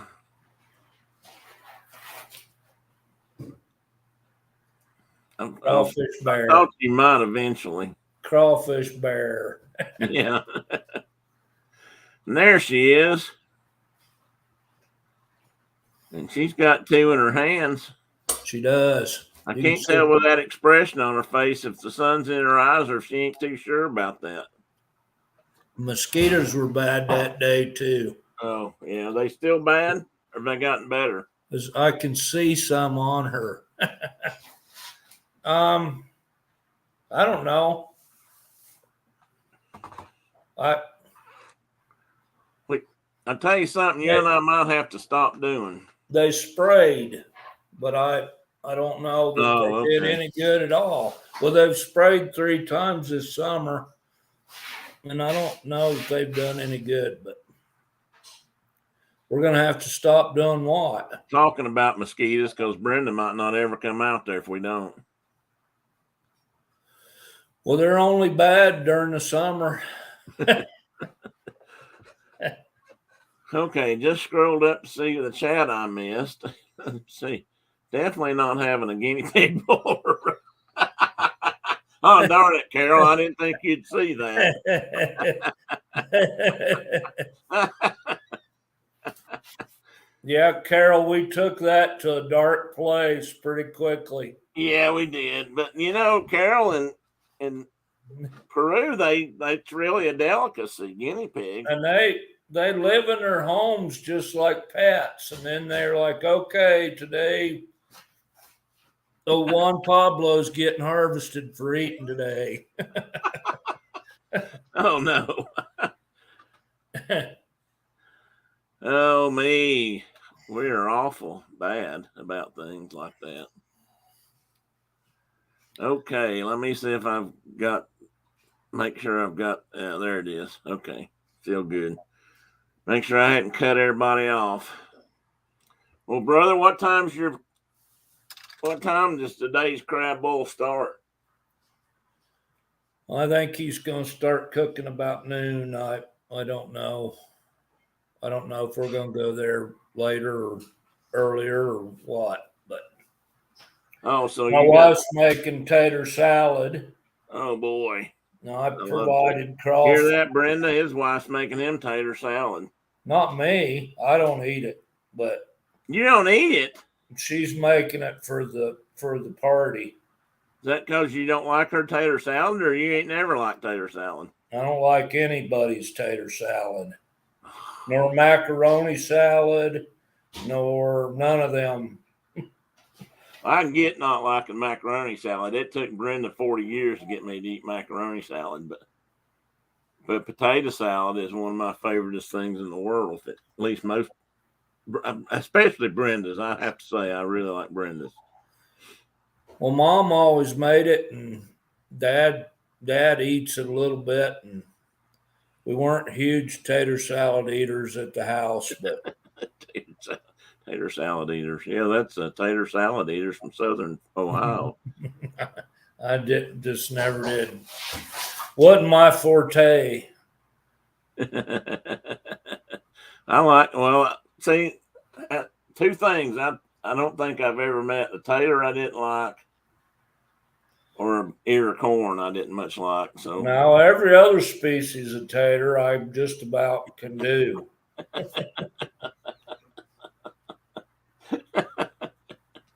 It's a little bit like Bubba Gump in a way. Speaking of Bubba Gump Shrimp House, it's there's a lot of ways to fix shrimp. There's a lot of ways to fix taters, and I pretty much like them all. I've been saying that for years, Don. That's probably why I'm the size I am. I've never met a potato I didn't like. Unless maybe it's a rotten potato because they stink real bad. But that and onions, two of the stinkingest vegetables I think I've ever run across if they're rotten.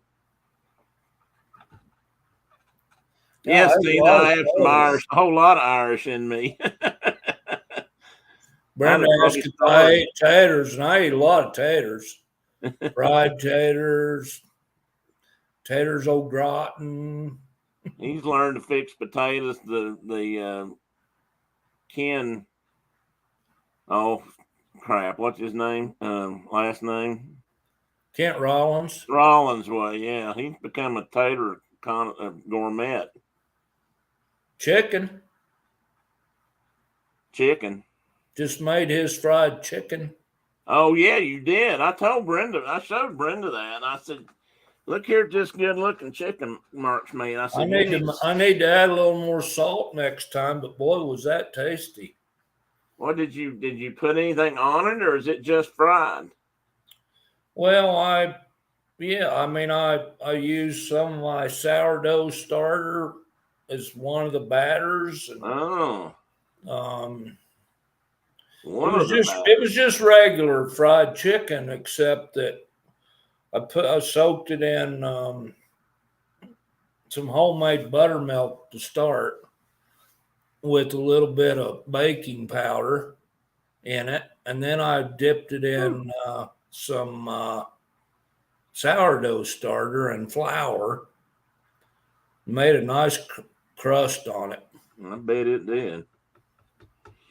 I'm trying to think why I hadn't been able to see you. I thought I was going blind, because your glasses are filthy like mine are. Yeah, I can't see. I can't always figure out how that happens. But Brett Hinton, of course, my last name is McNeil, so my husband does too.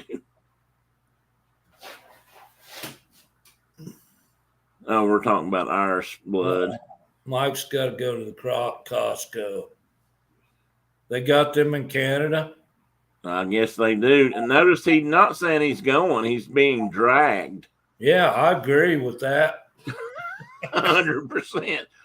Mark's going to disappear on us here pretty soon. I've got a feeling, because he's going to go out in the mountains for a few months. He's about peopled out. He told me the other day. Rotten onions and potatoes smell as bad as rotten eggs. Yeah, maybe. I don't know. Maybe even worse. But yeah, depends on where you grew up, Tina. If you grew up near Mark, where Mark lives up there, there's a lot of water that's got sulfur in it, and that smells about like a rotten egg to begin with. That little rest stop down there on, is it 139? It's got that really, really strong sulfur water in that spigot or pump, whatever it is. Mm-hmm. Yeah, it's foul.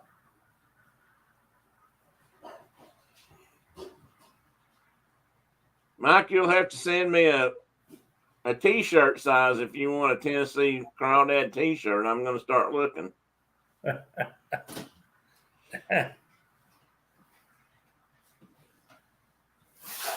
Well, guys, I'm going to cut it short. Or, well, not short, but I'm going to start signing off because we've talked about mud bugs all we can. Yeah, well, that, and I can't sit still because my glute muscles are hurting. Oh, and Mike says that's why he's going to the Costco, so she doesn't buy a lot. Diana, are you still in here? I hope you're seeing all this. Well,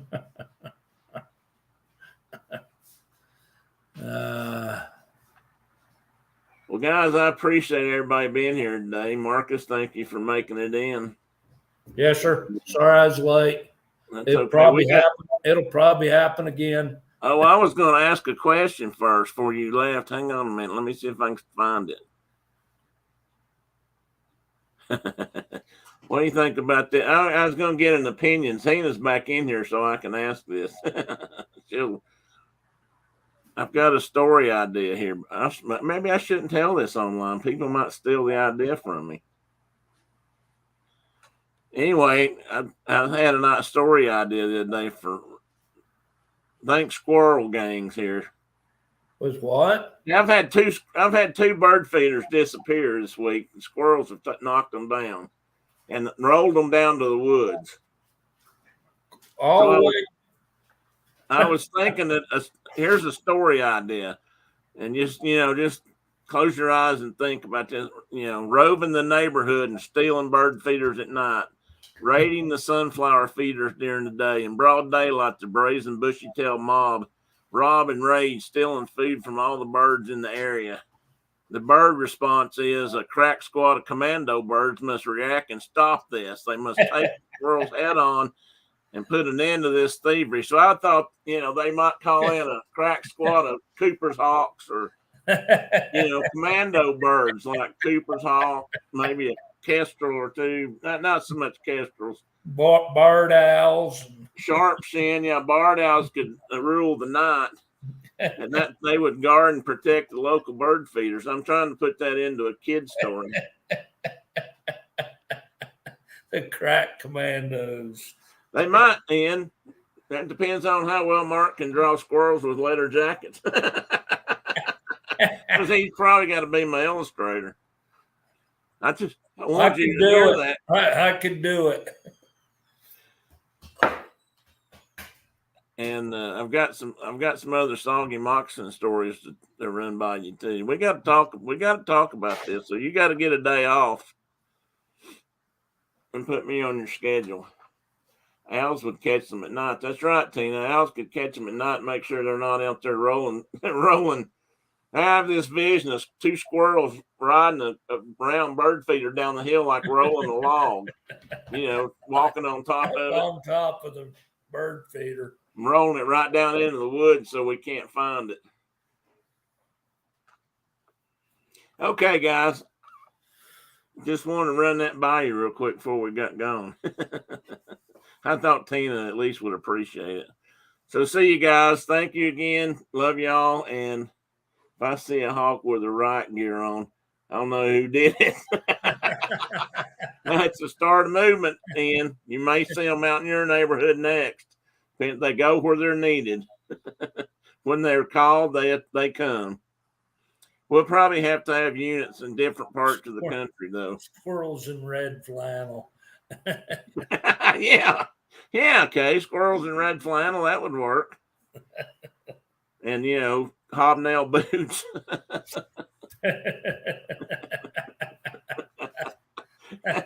Have a great week, everybody. Bye. Later, guys. Be here next week if the good Lord's willing and the creek don't rise. I'll see y'all again here next week. Thank you much.